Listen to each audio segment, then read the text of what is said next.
Olá pessoal, vou resolver agora a questão número 6 da seção de conjuntos enumeráveis. Então é capítulo 1, seção 4, no exercício número 6.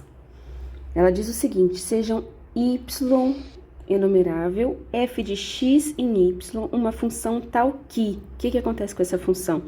Para cada y do contradomínio, a imagem inversa desse y é enumerável. E o que ele quer da gente? Ele quer que a gente prove que o conjunto x é enumerável. Então, esse é o nosso objetivo. Esse aqui é a nossa tese. E essas daqui, essa e essa, são as nossas hipóteses. Primeira coisa que a gente vai fazer para a resolução desse exercício é colocar as definições que a gente precisa. A gente precisa alcançar, né, que x é um conjunto enumerável. O que é ser enumerável? X é enumerável se ele é finito ou se existir uma abjeção f de n em x. Ok? Então, uma dessas duas coisas. Segunda coisa para a gente resolver esse exercício. Vamos escrever quais são as hipóteses que a gente tem. Primeira hipótese é o y ser enumerável. Tá aqui a nossa primeira hipótese, ok? O que significa o y ser enumerável? Da definição, ser enumerável significa que ele é finito ou que existe essa abjeção aqui, ok? Se y for finito, tá? Se y for um conjunto finito, então esse caso vai ficar dentro do caso dessa abjeção, ok? Então a gente vai direto para resolver a abjeção e depois a gente vai observar que o caso finito se engloba aqui dentro do caso objeção, tá? Nas hipóteses a gente já descreveu o que é y ser enumerável, agora vamos entender o que é aquela função f que está indo de x em y, tal que f a menos 1 de y é enumerável para todo y em y. O que significa isso? A gente tem uma função aqui, olha, a gente tem uma função aqui que está indo de x em y. Vou colocar aqui a f de x em y. A gente já tem que esse conjunto aqui, né, pela nossa hipótese, ele é enumerável. Agora, cada y, tá, que a gente pega aqui, a gente consegue aqui uma abjeção desse y nos naturais. A gente pode enumerar ele em y1, y2, y3, y4, e a gente consegue enumerar esse conjunto aqui inteirinho, tá? Cada elemento dele, o que a gente vai fazer? A gente vai pegar e ver quem que é a imagem inversa. A gente não sabe nada se ela é injetora, sobrejetora, porque, por exemplo, se ela não for sobrejetora, esse y4 aqui é tal que f a menos 1 dele é um conjunto vazio, ou seja, não tem ninguém aqui do domínio que está chegando nele. Ok? Se f a menos 1 de y4 é igual a vazio, a gente está dentro das hipóteses. Isso daqui, o conjunto vazio, é um conjunto enumerável, ok? Porque ele é finito. Agora, vamos pegar aqui um y1 e supor que tem vários elementos aqui do x que vão até ele, tá? E todos esses elementos aqui do f a menos 1 de y1 são enumeráveis. Então, aqui, olha, eu vou colocar em cima o índice referente a esse índice aqui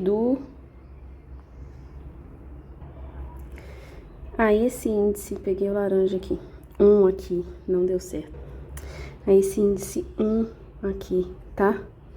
Então, eu vou enumerar esse conjunto do y1, da imagem inversa do y1, colocando um umzinho aqui em cima, ok? Então, vou colocar um monte de umzinho aqui para me ajudar. Aí, vai ficar o seguinte: x1, 1, x1, 2, x1, 3, x1, 4, x1, 5 e por aí vai.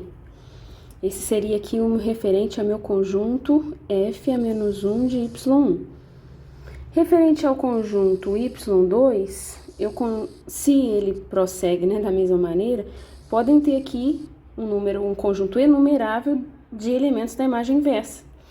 De pessoas, de elementos aqui, né, que estão sendo levados pela F no y2. Então, eu vou denotar eles, seguir da mesma forma. x2, 1, x2, 2, x2, 3.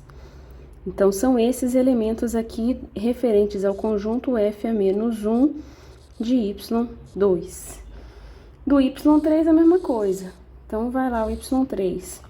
x3, 1, x3, 2, x3, 3. Então, o que a gente precisa fazer? A gente precisa arranjar um jeito de enumerar esse conjunto X aqui. Só que não vai ser a primeira vez que a gente vai enumerar um conjunto que ele tem os dois índices variando. Então, olha só, ele tem o índice de cima variando e o índice de baixo variando. De acordo com os naturais, na ordem dos naturais. Como que a gente faz para enumerar um cara desse jeito? Aqui eu só escrevi, né, aqui. Quem que seria, então, o F a menos 1 de y1? Vou escrever ele aqui, é x1, x1, 2, x1, 3, uma sequência de elementos enumeráveis. Eu consigo escrever ele desse jeito. F a menos 1 de y2, x2, 1, x2, 2, x2, 3. Então, podem existir F a menos 1 de xy finitos. Se existirem finitos, o que a gente faz? A gente faria assim, F a menos 1 de yi, se esse cara aqui fosse finito, ia ser x e 1, x e 2, x e 3, e por aí vai, até o x e n. Vamos supor que ele só tenha n elementos, tá? Mas isso não vai atrapalhar no esquema que a gente vai fazer para enumerar esse conjunto aqui. Lembrando que esse é o nosso objetivo, ok? Tem tanta coisa que a gente precisa ver que a gente perde de vista. Então, a gente quer enumerar o conjunto X, que é esse conjunto aqui, ok? Observe que o conjunto X, ele pode ser escrito aqui como a união de F a menos 1 de y1, F a menos 1 de y2, F a menos 1 de yi, uma união enumerável de conjuntos enumeráveis. Cada um desses conjuntos, como a gente viu aqui em cima, pode escrever x1, x2, x3. Então, eu vou escrever esse conjunto aqui como uma coluna dessa forma, tá? Minto. Vou escrever esse conjunto aqui como uma linha. Foi o jeito que eu escrevi aqui, né? O F menos 1 de y1 ficou x1, x1, 2, x1, 3, onde em cima é a linha, embaixo é a coluna. Fica x1, 4, x1, i, e por aí vai, tá? E os demais conjuntos, esses todos eu vou escrevendo como linhas aqui, tá? Esse aqui é o F a menos 1 de y2. Então, x2, 1, x2, 2, x2, 3, x2, 4. Observa que dessa forma a gente vai construindo uma matriz, tá? Com linhas e colunas enumeráveis. E eu consigo aqui uma função π que vai de n cartesiano n em x. Porque essa matriz aqui é a matriz que contém todos os elementos do conjunto X, tá? Poderia escrever o conjunto X representado desse jeito. E eu faço, então, o conjunto n cartesiano n indo em cada posição dessa matriz, onde aqui é a posição 1, 1, aqui é a posição 2, 2, aqui é a posição 2, 4, tá? E a gente vê claramente que de n em n em x, não precisa, eu coloquei bijeção aqui, mas não precisa ser bijeção, tá?